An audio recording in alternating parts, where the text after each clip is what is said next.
ఈరోజు ప్రకాశం జిల్లాలో ఓబుల్రెడ్డి గుండ్లకమ్మ ప్రాజెక్టు దగ్గర కాంగ్రెస్ పార్టీ ఈ ప్రాజెక్టును సందర్శించడానికి ఇక్కడ ప్రజలు పడుతున్న ఇబ్బందులను చూసి ప్రపంచం దృష్టికి తేడానికి ఇక్కడికి రావడం జరిగింది। ఈ ప్రాజెక్టు రాజశేఖర్ రెడ్డి గారు జలయజ్ఞంలో భాగంగా తలంచిన ప్రాజెక్టు।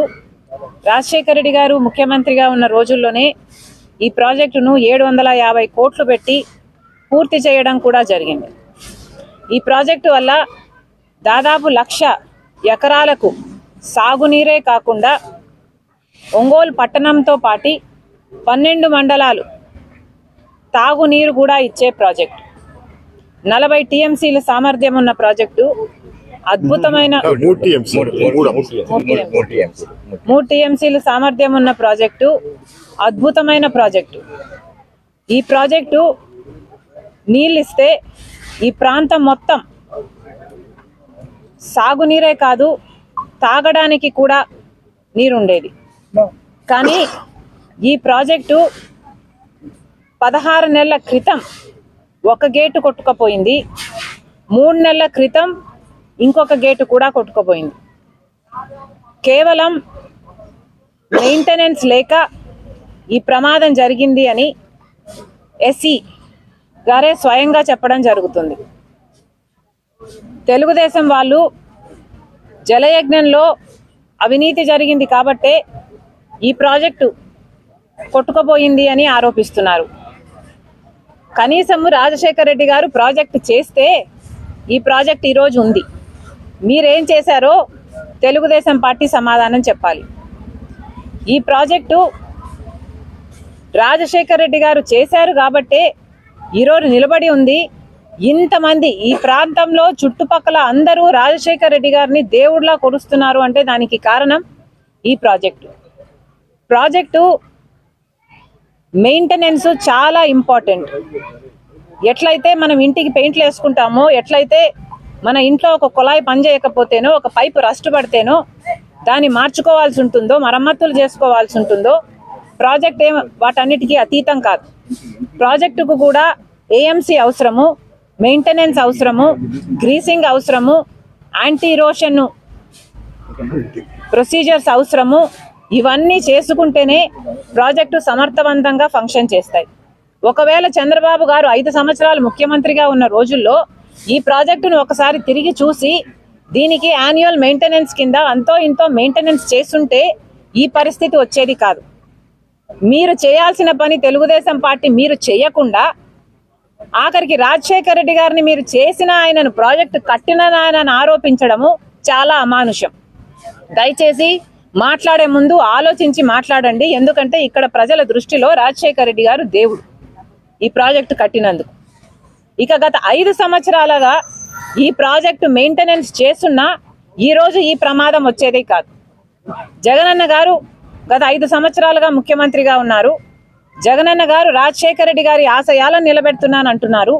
కానీ సమాధానం చెప్పాల్సిన విషయం ఏమిటంటే రాజశేఖర్ రెడ్డి గారు 750 కోట్లు పెట్టి ఈ ప్రాజెక్టును కడితే మీరు కనీసం సంవత్సరానికో లేకపోతే 2-3 సంవత్సరాలకు ఒకసారో 2 కోట్లో 4 కోట్లో రిలీజ్ చేసినా ఈ మెయింటెనెన్స్ పనులు జరుగుతాయి। కానీ రాజశేఖర్ రెడ్డి గారు 700 కోట్లు పెట్టి ప్రాజెక్టు కడితే మీకు కనీసం ప్రాజెక్టు మెయింటైన్ చేసే ఇంగితం కూడా లేదు అంటే మరి మీరు రాజశేఖర్ రెడ్డి గారి ఆశయాలను ఎలా నిలబెడుతున్నారో వైసీపీ నాయకులు సమాధానం చెప్పాలి। రాజశేఖర్ రెడ్డి గారు ఎంతో చిత్తశుద్ధిగా జలయజ్ఞం తలపెడితే ఈ ప్రాజెక్టు సాధ్యమైంది। 1,00,000 ఎకరాలకు నీళ్ళు ఇస్తున్నది, ఒంగోలు పట్టణంతో సహా చుట్టుపక్కల మండలాలకు తాగునీరు కూడా ఇస్తున్నది। మీ పుణ్యమా అని ఈరోజు ఇంతమంది మంత్రులు, ఎమ్మెల్యేలు వీళ్ళందరూ ఉన్నారు ఇక్కడ। సంబంధిత మంత్రి అయితే సంక్రాంతి డాన్సులు చేస్తాడంట తప్ప పని చేయడట। ఇక్కడ ఏ మాత్రం మెయింటెనెన్స్ ఉన్నా ఈ ప్రమాదం జరుగుండేది కాదు। ఈరోజు ఒంగోలు పట్టణం సైతం మంచినీళ్లు రావటం లేదు। ఇక్కడ ఉన్న నాయకులు చెప్పిన మాట ప్రతిరోజు నీళ్ళు ఇస్తామన్నారు ఒంగోలు పట్టణానికి, ఒక రోజు ఇచ్చింది లేదు। ఈరోజు కనీసం 2-3 రోజులకు ఒకసారి కూడా నీళ్లు రావట్లేదు। తాగడానికి నేను చెప్తున్నది తాగే నీళ్ళు, మంచి నీళ్ళ కోసం కూడా ఇక్కట్లు పడుతున్నారు। మరి ఈ పాపం అంతా వైసీపీది కాదా? ముఖ్యమంత్రి గారిది కాదా? వైసీపీ సమాధానం చెప్పాలి. రాజశేఖర రెడ్డి గారి ఆశయాలను కోసం మేము నిలబడ్డాము. రాజశేఖర రెడ్డి గారి రాజశేఖర రెడ్డి గారి సంక్షేమ పాలనే మేము అందిస్తున్నామని చెప్పుకుంటున్న మీరు కనీసం రాజశేఖర రెడ్డి గారు కట్టిన ప్రాజెక్టును మెయింటెనెన్స్ కూడా మీరు చేయకపోతే మీరు ఎలా వారసులు అవుతారు? మీరు ఎలా రాజశేఖర రెడ్డి గారి ఆశయాలు నిలబెడతారో మాకైతే అర్థం కావటం లేదు. ఇప్పటికైనా వెంటనే ఏదైనా చేయకపోతే ఈ ప్రాజెక్టు మొత్తము కూలిపోయే ప్రమాదం ఉందని ఎస్సీ గారు ఎప్పటి నుంచో మేము 2020 నుంచి అడుగుతున్నాము, మరమ్మతులు చేయాల్సిన అవసరం ఉంది అని ప్రతి సంవత్సరము అడుగుతున్నాము. కానీ ప్రభుత్వం పట్టించుకోవట్లేదు అంటున్నారు. ఏ సంవత్సరానికి ఆ సంవత్సరం 1 కోటి రూపాయలు ఇచ్చినా 2 కోట్లు ఇచ్చినా ప్రాజెక్ట్ మెయింటెనెన్స్ అయిపోయేది, ఈ ప్రమాదం వచ్చుండేది కాదు అని ఎస్సీ గారే చెప్తున్నారు. ఎస్సీ గారు చెప్తున్న ఇంకొక విషయం ఏమిటంటే 10 కోట్లు ఇచ్చినా కూడా ఈ రోజు చేయాల్సిన మరమ్మతులు అయితేనేమి, రీప్లేస్మెంట్లు అయితేనేమి చేసుకుంటే ప్రాజెక్టు నిలబడుతుంది, లేకపోతే ఈ ప్రాజెక్టు నిలబడే అవకాశమే లేదు, మొత్తం నాశనం అయిపోతుంది, అసలు ప్రాజెక్టు కట్టి కూడా వృధా అయిపోతుంది అని చెప్తున్నారు. కనీసం ఇప్పుడైనా కళ్ళు తెరవండి. వెంటనే చేయాల్సిన పనులు ఇప్పుడు అంటున్నారు, మిర్చి పంట వేసుకున్నామమ్మా, ఇంకో పంట వేసుకున్నాము, మాకు ఇబ్బందులు వస్తాయి, ఫిబ్రవరి మార్చి నెలలో మాకు చాలా ఇబ్బందులు కలిగే అవకాశం ఉంది అని ఇక్కడ రైతులు అంటున్నారు. కనీసం ఇప్పటికైనా ప్రభుత్వం కళ్ళు తెరవాలి, చేయాల్సిన మరమ్మతులు పనులు చేయండి. ఇక్కడైతే గేటు, కొట్టుకుపోయిన గేటు తేలుతుంది ఇక్కడ నీళ్ళల్లో.